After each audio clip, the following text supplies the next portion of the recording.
So, welcome to the channel. Today we're going to talk about the movie Dune, which many of us have been looking forward to, and it just came out a couple of weeks ago. I've managed to see it once. My guest, Dillon Lange, has seen it at least twice. Did you manage to get a third viewing in?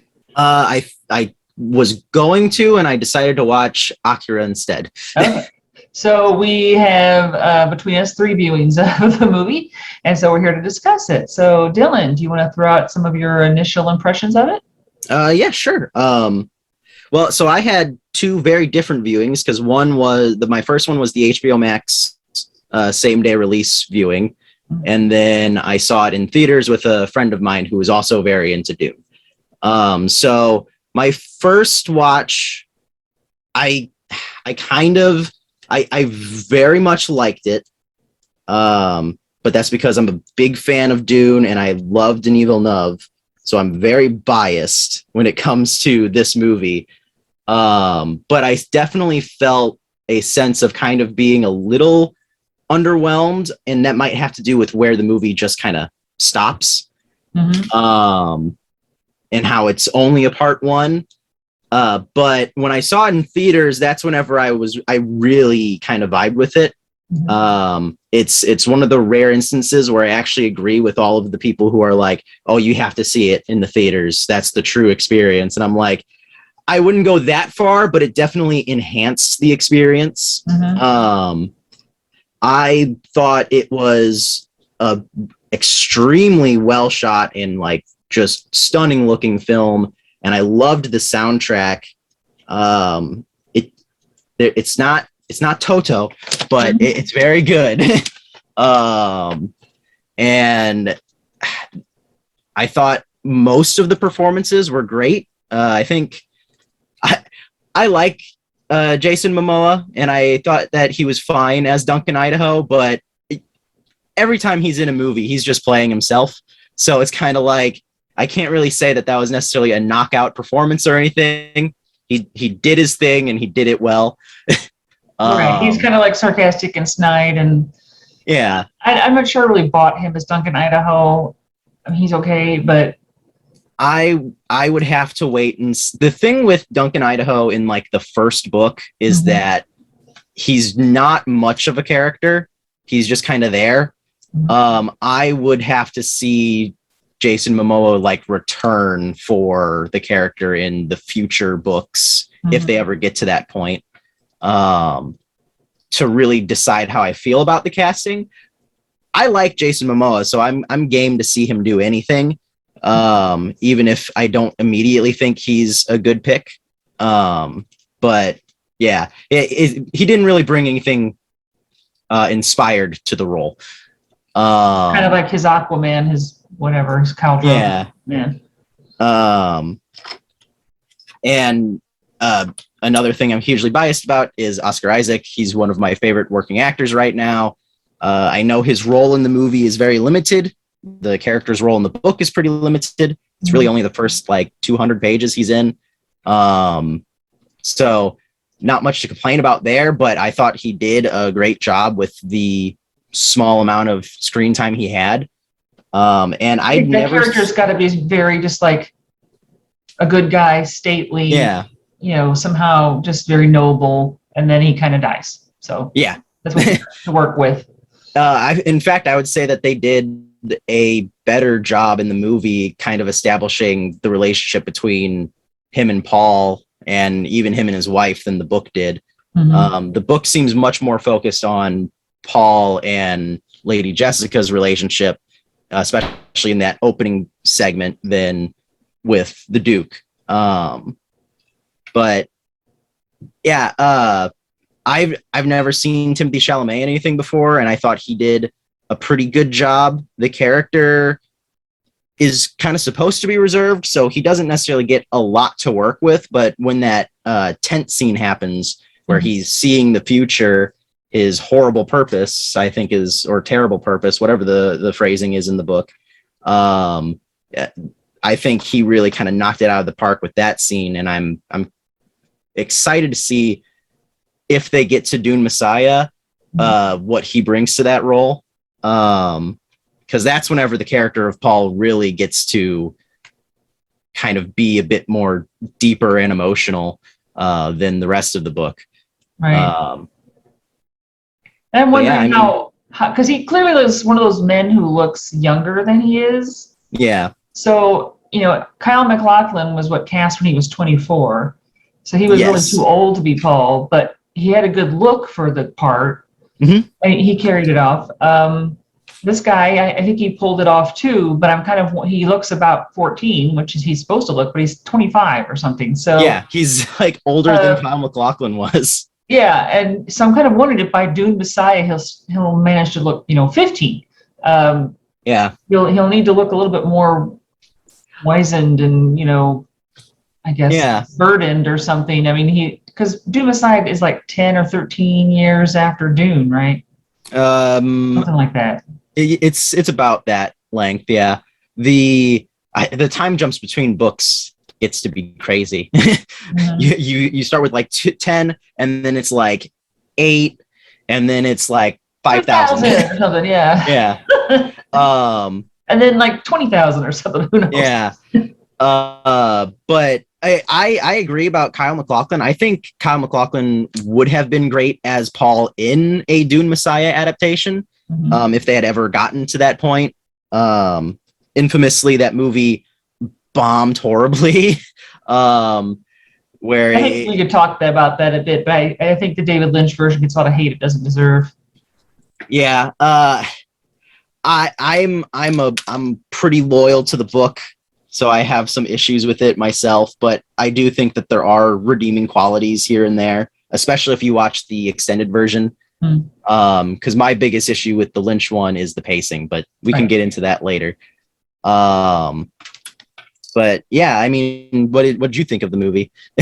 I liked it. I wasn't really blown away by it, I guess, but I liked the cinematography. I mean, I liked some of the casting. As I said, didn't really buy Jason Momoa's Duncan Idaho, but my biggest problem is I never really bought Rebecca Ferguson as Lady Jessica. Really? Okay. She just didn't pull that off for me.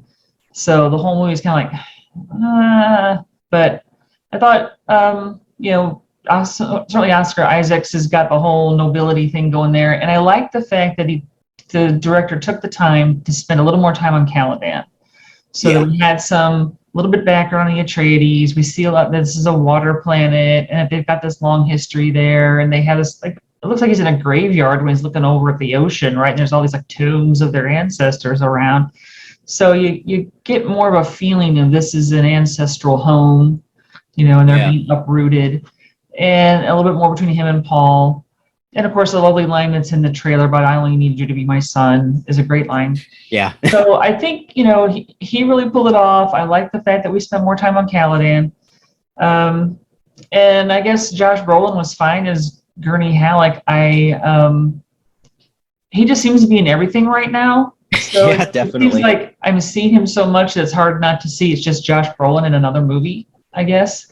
I thought his performance was really good, actually, but he was just not in it enough. So there's a scene in the book, which I think pops up past the point where the movie ends. But I think they should have, because they already did rearrange a lot. Like the very first scene in the book is the Gom Jabbar, and they wait like 45 minutes to get to that scene in the movie. So already, and plus they've moved all of the fade scenes to the part 2 that got greenlit, which that greatly affected my opinion of the movie as well. When I first saw it, it's kind of this unsure, like, well, that could be really great if we get a part 2. And so now that part 2 is greenlit, I'm like, okay, I really liked it. I'm excited for part 2. But yeah, so all of the fade stuff got pushed to this second part. I'm assuming maybe they'll just not do it at all. Entirely? I don't know. You have to fight Raban at the end. I don't know. It's obvious that even they're having 2 parts that they can't do justice to every character, because Thufir Hawat just sort of disappears halfway through the movie. And it's like, okay, I don't know what happened to Hawat. And then it's like Fade's not in it at all. And of course, I sure will drop Count Fenring. Because Count Fenring is barely in that book. Right. and yet, I mean, he's got a little bit of importance in terms of the plot because he's Yeah. a scaled Kwisatz Haderach. But fine. I'm sure they won't be in there. But the Fade, will he be in there? Thufir, are we going to see him again? Yeah. And it's like, and obviously, if this was a 2.5-hour movie, the second one's at least a 2.5-hour movie. Then at 5 hours, you still can't get all these characters in there. Exactly. Yeah. I mean, I was thinking about how they completely. This wasn't even like a shot thing. They completely removed the subplot of everyone thinking Lady Jessica is the traitor. Maybe they'll use that for part 2, where if Thufir Hawat comes back or when Gurney Halleck comes back, they'll get some sort of information that claims that she betrayed them. But like, as of right now, that entire subplot is missing. And that makes up a large backbone of the book and a lot of characters' motivations. And so I'm curious to see if they just don't touch it at all. Because I don't think that's necessarily the worst thing to remove from the story if you're just trying to get the basics of the story through. I think because we didn't really get the whole why is Yui an important traitor, right? We don't get we get the little symbol of the imperial conditioning, but we don't. No one ever says why it's important. And I know the Lynch version gets kind of raked over the coals for this, but some of those voiceovers work because they tell you some of the things you need to know, and it's a pretty dense book. And it didn't bother me in that particular movie because the characters in the book are constantly thinking to the reader, right? Yeah. And also the original version of Lynch's Dune, you had Irulan as the narrator of the movie, and well, she kind of narrates the book, so that makes sense too. And then later they switched to a male voice, but so the fact that characters are constantly thinking at you, it's like, well, they kind of do that in the book, so it's fine. And then you drop in things like, hey, imperial conditioning is supposed to be unbreakable. And then when that's the traitor, it's like, oh, it's a surprise. He should be, not convertible to being a traitor, and he is. So yeah.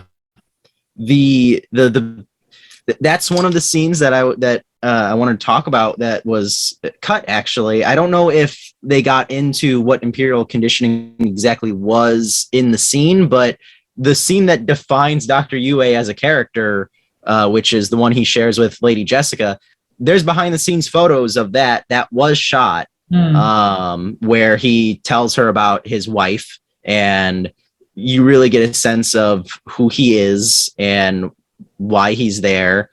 In this, he just kind of shows up, touches Paul, and then says, all right, he's good. And then the next time you see him is as a traitor, and you've completely lost a lot of that character. I would be very interested to see an extended version of this movie. I know that Denis Villeneuve doesn't like to do extended versions of his movies for whatever reason.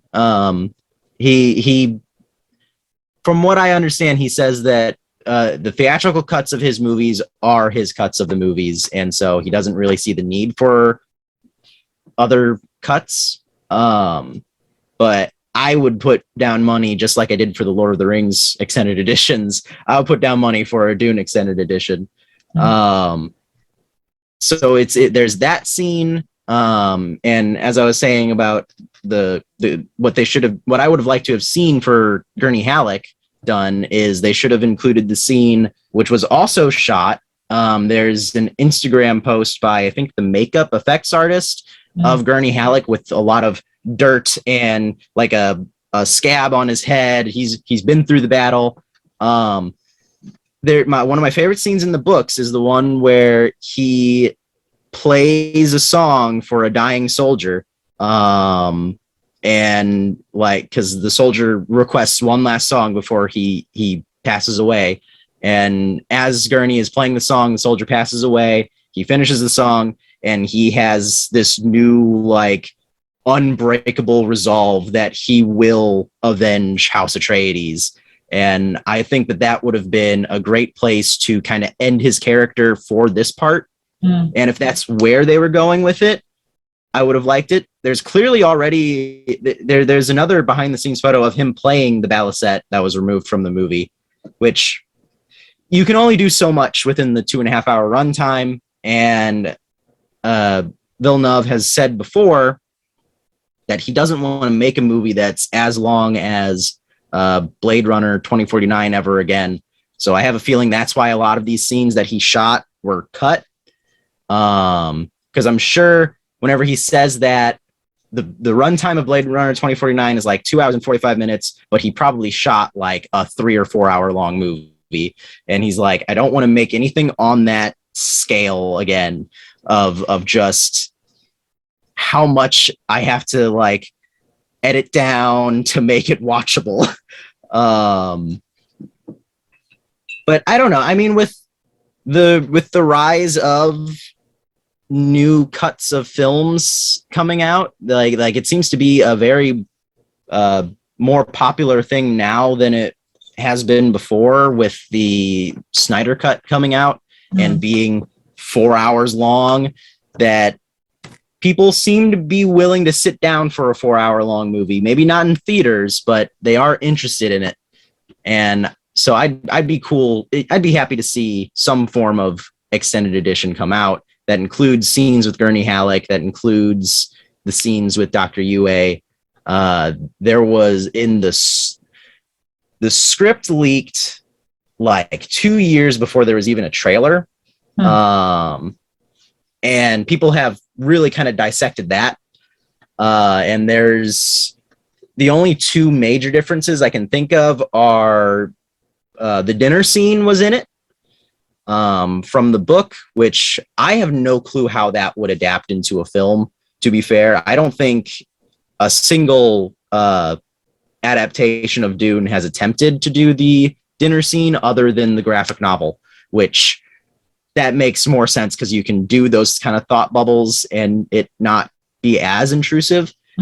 So I would have been very curious to see how that was going to be adapted.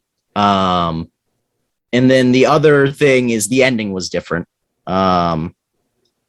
I don't know if we necessarily want to spoil how the movie ends, but how the script ended was with the water of life as the final scene, which I think, you know, I don't really think it's that much better of an ending than where they ended it now, but it would have made it a little more definitive that they have earned their place among the Fremen.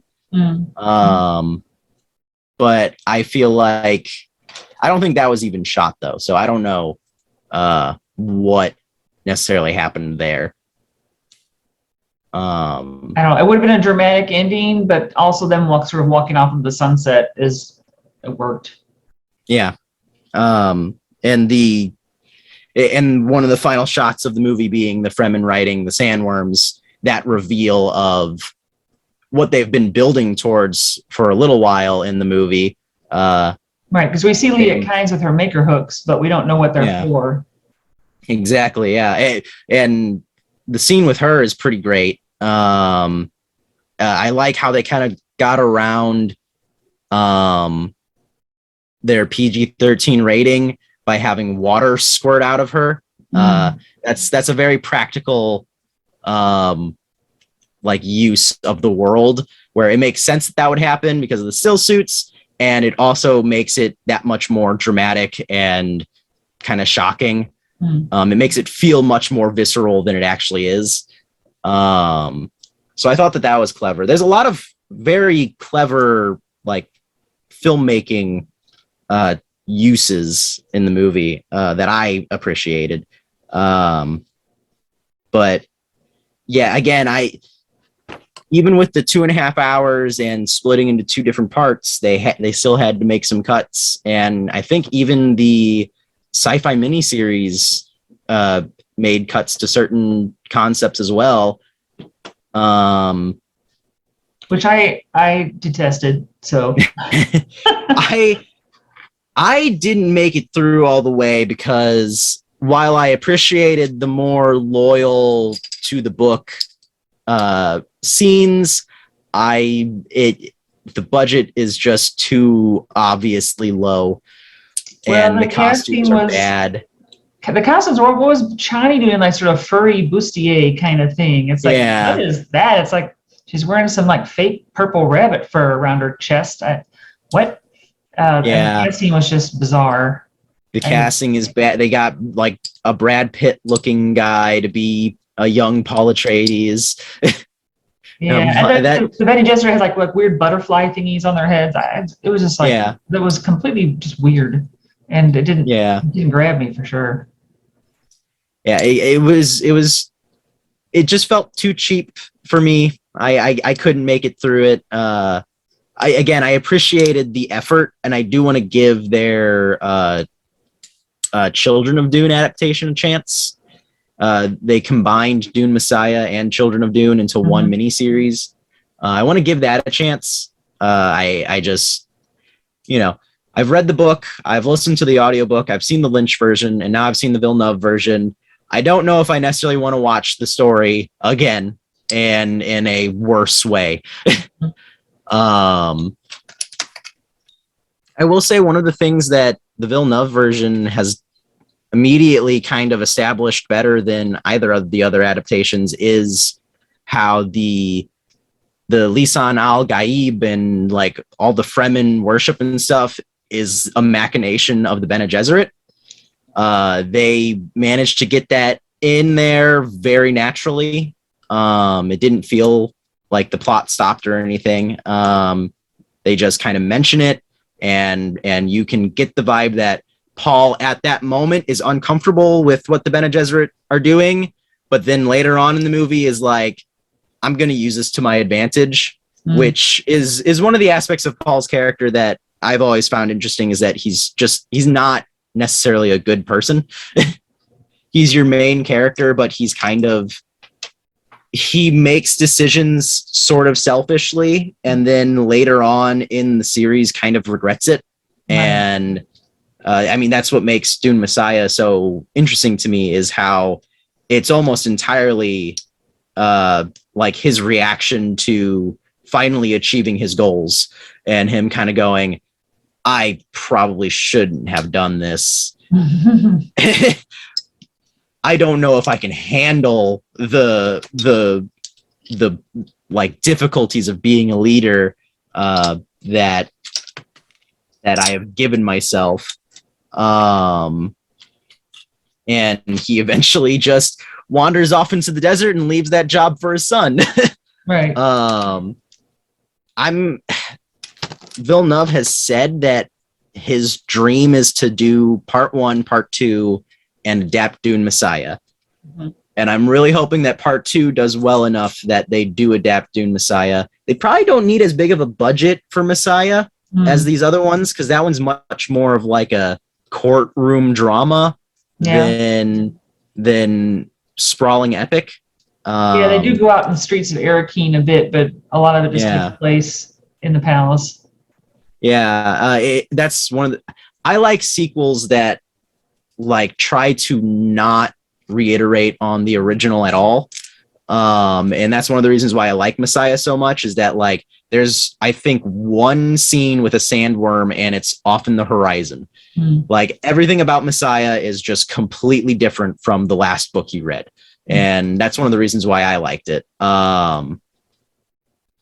And I really hope Villeneuve gets to make Messiah, because it's one of my favorite books ever, and I would like to see an adaptation of it. And there is an adaptation, but again, I know that it's done with a tight Sci-Fi Channel budget. But one of the tent scene in this one actually explicitly references the book. That's not a line in the first book, but whenever he mentions people worshiping at the shrine of my father's skull, that's like ripped straight from one of the chapters of Messiah. And I was like, okay, that's cool. Thank you for for referencing Messiah. One of the things I hope they kind of retcon into part 2 is some sort of reference to the Tleilaxu, because they kind of just show up in Dune Messiah, and that's always bothered me. how they just come out of nowhere. Yeah, and then we see any guild navigators here either. Yeah, that's because they don't really show up in the book until the very last scene, whereas in Lynch's and the sci-fi adaptation, they kind of show them first act. Right. Well, we kind of get them in the other books, all this stuff they're doing in the background to try to block the Atreides and Paul. And so they're in, I can't remember his name. I don't remember, it starts with an E, but the guild stage navigator that's in on all those meetings, is part of that whole, plot. So that it seems like we haven't even really introduced the concept even that these guys exist. But I guess they ought to see them eventually, I suppose. Yeah.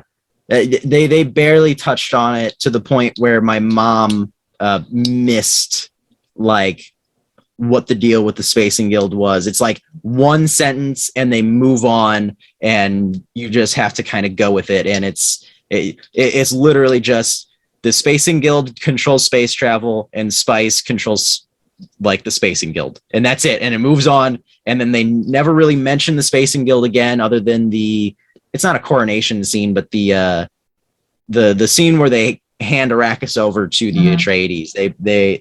They've got the like lower tiered navigators there. So I'm really curious whether we see more of that delved into in part 2, especially with the ending of that book, like revealing how space travel actually works for the spacing navigators, how they also are prescient beings like Paul, where they use that to avoid running into stuff. Like that's how they figure out their we got a housefly in here today. That's how they space travel, is just using prescience. And that's why eventually in Messiah they include a Spacing Guild navigator in their plans, because then Paul won't be able to see what they're doing. And that's, they could do some really crazy things with Messiah. One of the things I kind of preferred about Lynch's version definitely is the aesthetic. I felt like this one was a little too clean and brutalist. Very sleek and modern, which is Villeneuve's style, and that's kind of what I was expecting from the get-go. But like in the Lynch one, the Atreides banners are like actual just kind of drawings of is it a hawk or of a bird? I think it's an eagle, maybe. And then in the Villeneuve one, it's like this very sleek, just like stylized, implied hawk. And it works for the movie that he made. Well, definitely Lynch had, every planet and everything had a different like color palette and just a different look. Yeah. So you knew if you're on Giedi Prime or Caladan or Dune, you had all these different costumes, different colors. The throne room with all the green and gold. There was, and well, it can't beat Jose Ferrer saying things like "bring in the floating fat man." This was the things that happened in those rooms too were kind of cool. But yeah, definitely like every different culture or version had a different color and a different just look. Yeah. And Jodorowsky's unmade version of Dune would have definitely like done that even more. I feel like Jodorowsky's Dune is always like the elephant in the room when you're talking about Dune adaptations, because when you ask like hardcore Dune fans, and I wouldn't necessarily call myself hardcore because I haven't finished all of the books yet, but I'm definitely in there. When you ask like the book fan in me, I'm like, I'm really happy Jodorowsky's movie didn't get made, because that would have been derived more than Lynch's version. It would have been, or derided. and it would have been just insane, and none of it would have made sense. But then you ask the film buff in me, who likes really weird movies, I'm so disappointed it never got made. His version, removing the weird, like the opening of his movie, how it was described in the documentary and how the script describes it is kind of different, very different. In the documentary, he just gets into the story, whereas in the script and the storyboards, there's this whole prelude of these dog-like creatures who are humanoid going into a church of humanity, and they walk up to a giant crucified robot, and then they press some buttons and it starts projecting the movie, basically, and then you're watching the movie. Okay. Has no point in happening, doesn't really tie into anything else. Just a weird visual. That's Jodorowsky. He likes his weird visuals. I still haven't finished Holy Mountain, but I started watching that the other night, and yeah, he has a certain people like him, and I feel like anyone else would not. It's like he's got a very specific audience, and most general audiences would hate whatever he would make. But yeah, so but I've as a film buff, I've been obsessed with the opening of his movie for like ever since I've heard it, which is whenever you just start in space and then the camera starts moving through space and you see like the stars passing by and stuff, and just you kind of have this little opening narration about the universe, and then it eventually stops at it eventually starts moving through like this wreckage of a spaceship and a spacecraft with spice flowing throughout the like galaxy, and then you keep moving in, and it is this whole fight that is happening with space pirates that are trying to steal the spice and like hoard it for themselves and stuff. And it sounds like just a really cool and fun opening that also really immediately establishes how precious spice is to the universe.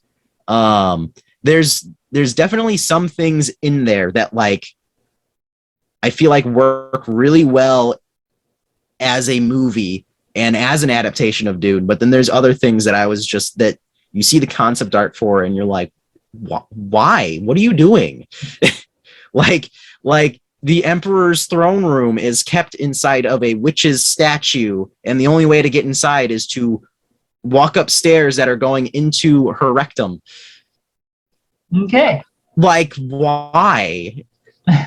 And famously, the Emperor was going to be played by Salvador Dali, and he only wanted to be a part of the movie if his throne room had a giraffe that was on fire or a giraffe that was upside down. One of those two. He wanted a giraffe doing something weird.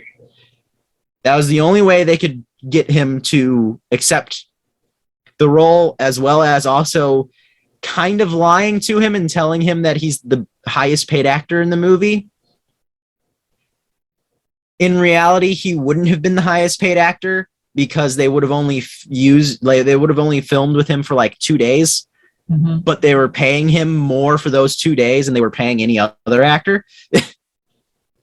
So that's how they kind of got by with that.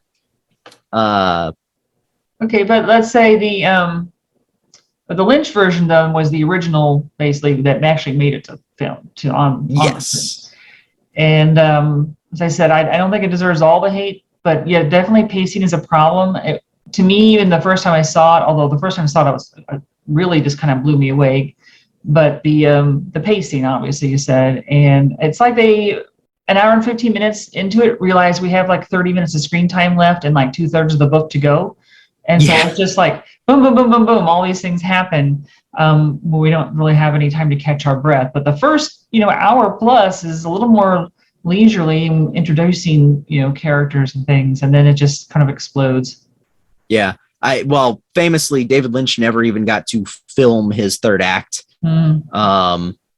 His script was pretty different, and at some point someone came up to him and said, like, we're not doing a 3.5 hour long movie, we're doing 2 hours, condense this. And so, like, on set he had to basically the scene where Paul becomes the Kwisatz Haderach and drinks from the water of life. He said that he condensed basically like a quarter of the movie into that scene. And it feels like it. You do get the little voiceover like over the next 2 years. Yeah, exactly. Again, I'm a book loyalist, so I'm not a fan of the Lynch one, but I do like the extended version, more specifically the extended version that only keeps the narration that is like necessary. So in that's interesting to me, is that you watch the movie and there is points where like the narration is absolutely necessary just based off of how the film was made. But there is plenty that the guy who, I don't remember who the guy was that did the fan edit, but he was like, I can get rid of that, I think. And so kind of silences that. So it was like, speaks to the book where, and the thing I always love the book, but nobody has a sense of humor. There's no humor in the future, apparently.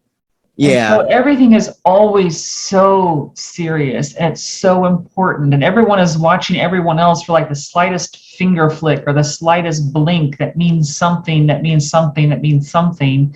You know, there's layers of somethings behind every glance, and you're like, oh my God, can people just like to sit down to have a meal, you know, or just, you know, walk down a hallway without having these like universe changing repercussions because there's all these plans. You know, it gets a little wearying after a while. It's like, can someone just crack a joke? or just like have a walk?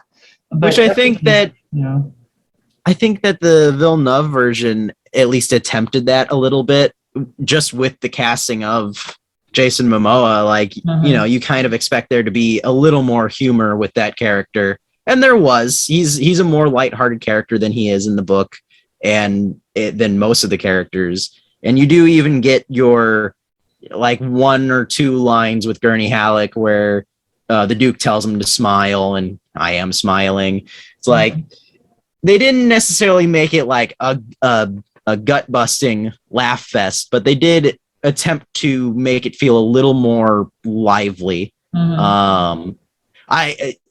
I kind of wish that it was a little less modern architecture and stuff. Like, I kind of wish that liveliness bled into the aesthetic of the film as well. But because I in my opinion, I think that the David Lynch like designs are definitely like what I see for the most part. Not necessarily for like Baron Harkonnen. I think Stellan Skarsgård is pretty great in that role in the Villeneuve version, and is more what I saw when reading the book.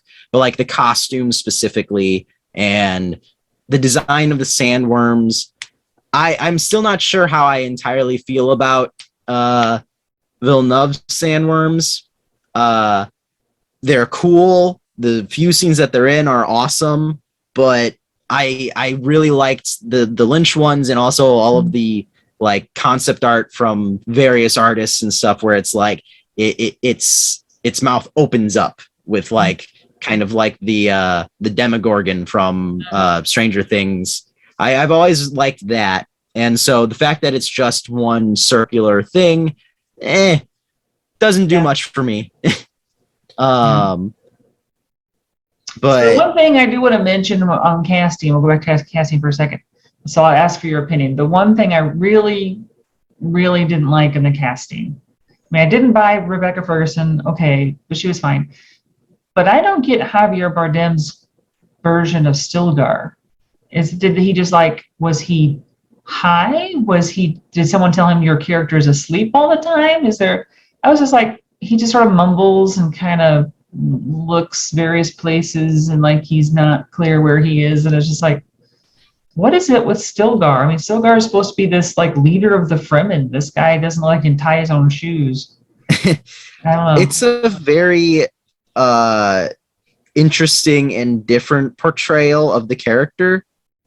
I think what I enjoyed Javier Bardem as Stilgar. I think what they were kind of going with was more like, this guy is old and he knows the desert, and like nothing really phases him. He walks into, and he doesn't want to be a part of any of these plans within plans. He's got his goals, which is basically to just survive.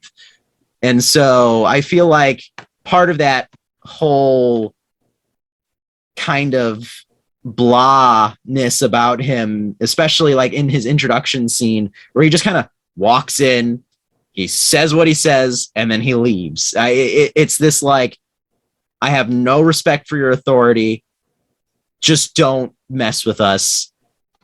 I'm done. And then he leaves. I think it's more of a like you said, he seems kind of sleepy, and I think it is like an actual, like, he is just tired.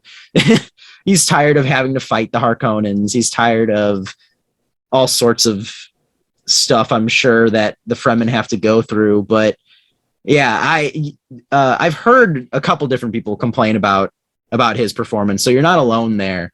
But I don't know. I thought it was an interesting take. Definitely not one of the standout moments of the movie or anything to me, but I don't know. I do like that I don't remember if in the David Lynch one, if they had Stilgar spitting on the table or not, and people taking it as so. Yeah.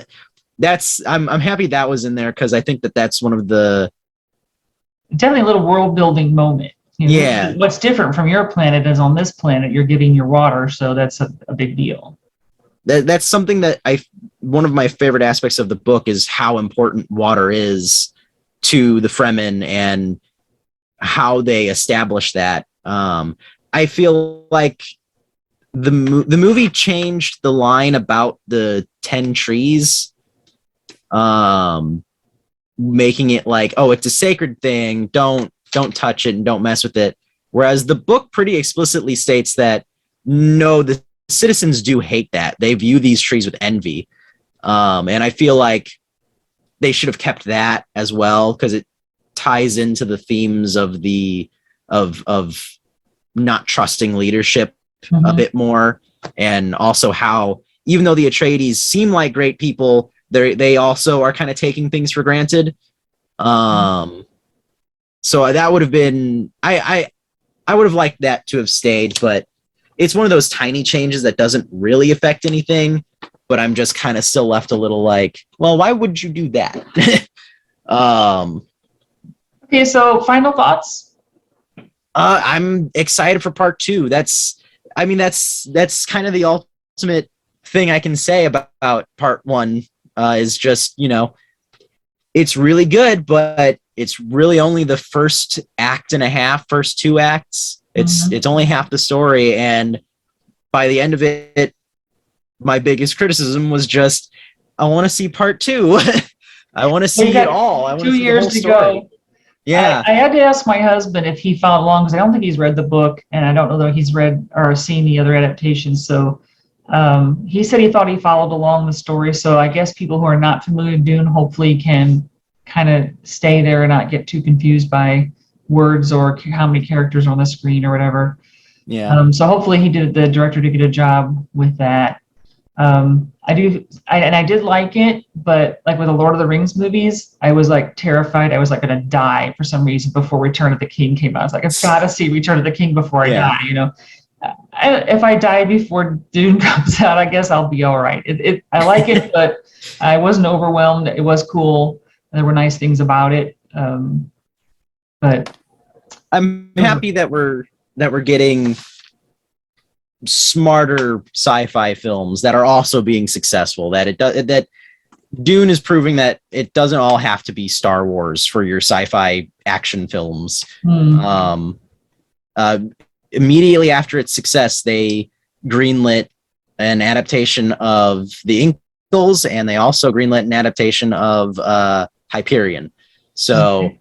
yeah, and right now we've got a Foundation TV series coming out. I haven't seen anything from that. I've heard that it's pretty good, but I haven't watched it yet at all. I'm not sure what service it's on. It's Apple TV Oh, or something. Apple TV. Okay. So I'm happy that that again we have something that isn't Star Wars now that is on the same kind of scale and quality, and that we're hopefully going to be getting more. I'd be very happy if we got a whole adaptation of the franchise. Pretty sure we won't, but if it ends with Messiah, it ends with Messiah, and I'm happy because that's my favorite book in the series so far. All right. Well, thank you for joining me today and sharing your thoughts on Dune and various versions of Dune. If you like this video, please hit like and subscribe, and we'll see you next time. Bye-bye. Bye-bye.